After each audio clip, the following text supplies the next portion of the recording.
7h15, bonjour à toutes et à tous, on est en direct en ce jeudi 14 septembre. L'actualité régionale développée par le journal préparé par l'ensemble de la rédaction ce matin. En images, en 8 minutes, d'abord vos prévisions météo. Et malheureusement les journées se suivent et se ressemblent cette semaine dans la région. Encore pas mal de pluie de prévues aujourd'hui, un peu de vent ce matin, beaucoup moins tout de même cet après-midi et ce soir. Le temps sera encore quand même très perturbé. L'alternance donc entre nuages et pluie, parfois quelques éclaircies. Mais les températures toujours aussi fraîches. On aura 14 degrés seulement à Lille, 15 degrés à Dunkerque, 16 à Calais, et vos prévisions météo complètes bien sûr à retrouver après ce journal. L'actualité nationale et internationale d'abord, Paris et la France auront donc les Jeux Olympiques en 2024, c'est maintenant officiel. Le pays a désormais 7 ans pour être prêt et profiter des retombées économiques. La région veut profiter de ces Jeux. À 1 heure du village olympique, la métropole européenne de Lille est déjà inscrite pour recevoir des matchs de football durant les Jeux au stade Pierre-Mauroy, mais il y a d'autres arguments, notamment accueillir des équipes à l'entraînement avant les épreuves, au Vélodrome de Roubaix ou encore la future piscine de Saint-Sauveur et d'autres équipements également partout dans la région. Le Pas-de-Calais notamment avait servi de base arrière avant les Jeux Olympiques de Londres 2012. Pourquoi pas faire de même? Cette fois on écoute le président de l'AMEL, la métropole européenne de Lille, Damien Castelin, au micro de Vincent Vieillard. Nous sommes déjà site hôte de Paris 2024 puisque nous avons un dossier de candidature pour le football au stade Pierre-Mauroy. Donc nous sommes déjà un partenaire, une des grandes métropoles partenaires de Paris 2024. Et bien sûr, avec l'ensemble de nos atouts, nous souhaitons être une base avant des Jeux Olympiques, c'est-à-dire accueillir l'ensemble des délégations qui puissent venir s'entraîner ici, au stade Pierre-Mauroy, au stadium d'athlétisme, au Vélodrome de Roubaix et bien sûr la future piscine olympique qui sera construite. Une autre info dans cette édition pour toutes celles et ceux qui souhaitent faire des économies d'énergie.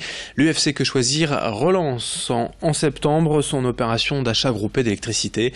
L'idée est tout simplement de faire jouer la concurrence en s'alliant entre consommateurs. 7 fournisseurs vont ainsi proposer leurs tarifs et l'UFC Que Choisir sélectionnera la meilleure offre pour la proposer ensuite aux consommateurs. Aujourd'hui déjà plus de 160 000 personnes sont inscrites, près de 11 000 dans la région. Les inscriptions sont ouvertes jusqu'au 25 septembre. Évidemment, il n'y a aucun engagement, vous serez libre de souscrire ou pas à l'offre proposée. Comment cela marche sur choisirensemble.fr. Explication aussi avec Robert Bréon de l'UFC Que Choisir dans la région. Les chiffres que j'ai regardés ce matin, c'est 164 000.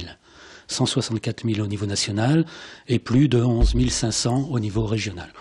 Donc ce sont des personnes, des consommateurs d'énergie, des consommateurs de gaz, des consommateurs d'électricité qui se sont inscrits sur ce site. Donc il suffit de taper sur l'ordinateur « Choisir ensemble » et puis après de suivre la procédure en disant « Oui, moi je suis intéressé, je suis telle adresse, je consomme autant, je donne... » Voilà, il y a différents renseignements techniques à fournir.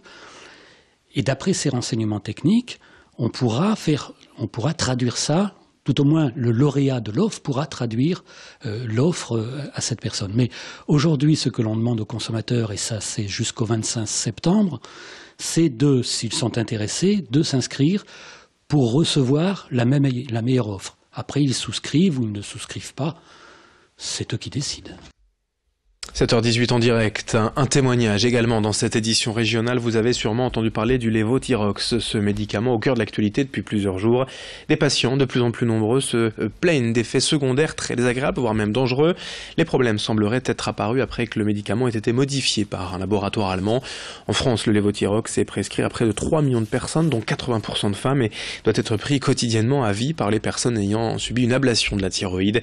Depuis plusieurs semaines, des milliers de patients se manifestent, dont dans la région. Sylviane Cap à Wagny, dans le bassin minier. Elle est soignée par le Levothyrox depuis 1977, mais ces derniers mois, sa vie a changé. On l'écoute, son témoignage recueilli par Xavier Silly. On m'a enlevé le goitre, et puis on m'a laissé un petit morceau de thyroïde pour dire de ne pas être au sang complètement. Puis ça s'est bien passé. J'ai été suivie pendant 2 ans au CHR quand même, hein, professeur d'enquête. Puis après ça allait.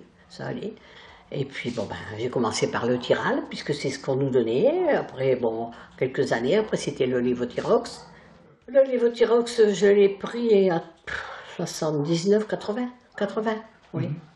Et comment ça s'est passé d'année en année? J'étais bien. On arrivait à stabiliser mon petit morceau de thyroïde.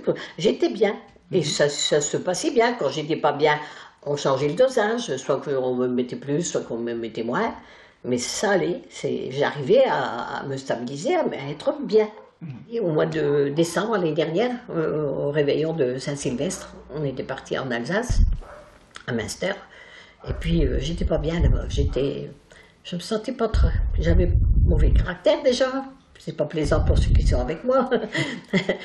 Et puis bon, ça s'est passé. Puis en rentrant, j'ai été voir mon médecin. J'ai dit, docteur, je suis pas bien. J'ai ma thyroïde qui va pas. Alors, il dit, comment ça va? Je dis oui.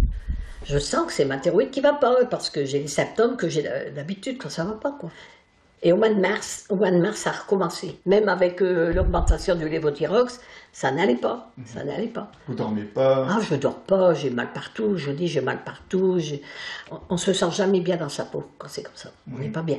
On se met à faire son petit travail et puis d'un seul coup, j'en peux plus, je suis fatiguée. C'est quand j'ai entendu dire que on avait changé la formule du lévothyrox. Alors j'ai dit, c'est pas la peine de chercher. C'est ça. C'est depuis ce moment-là, depuis qu'ils l'ont changé, et ce n'est pas au mois de mars, j'en suis sûre, c'était avant. Ouais. Ah oui, ça. Je suis allée voir mon médecin, puis je lui ai dit, docteur, c'est pas bien ce que vous avez fait. Il est au courant? Ah ben oui, qu'il était au courant. Même le professeur au mois de mars, il était déjà au courant. Mais on ne le dit pas, on nous laisse... hein. Il dit, vous savez, il dit, vous allez vous habituer. Je dis, docteur, m'habituer? Depuis le mois de décembre, je dis, je peux pas m'habituer. Je n'y arrive pas. Je dis, vous voyez bien comment je suis dans l'état que je suis, et chaque fois que je viens vous voir. Voilà. Donc c'est comme ça. Donc vous avez l'impression, finalement, c'est un peu un cri de colère aujourd'hui. Ah oui, je suis révoltée complètement. Complètement révoltée, pas que pour moi. Parce que j'ai ma petite fille aussi, qui a 36 ans, elle souffre aussi de la thyroïde. Hein. Depuis l'âge de 13 ans, elle prend du lévothyrox aussi. Et moi, je crois aussi que c'est une question de gros sous. Voilà. Moi, je vous le dis franchement, c'est une question de gros sous pour eux. Pourquoi refaire tout ça alors que ça va leur coûter combien? Hein? Eh ben non, ils s'en fichent. Du moment que ça rentre dans leur poche, nous, si on meurt un petit feu, tant pis, hein, c'est pas grave. Pour eux, on n'est rien. On est des petits cobayes. La fin de ce journal, 7h22 en direct. Merci à vous d'être avec nous ce matin. Vos prévisions météo complètes dans la région dans un instant.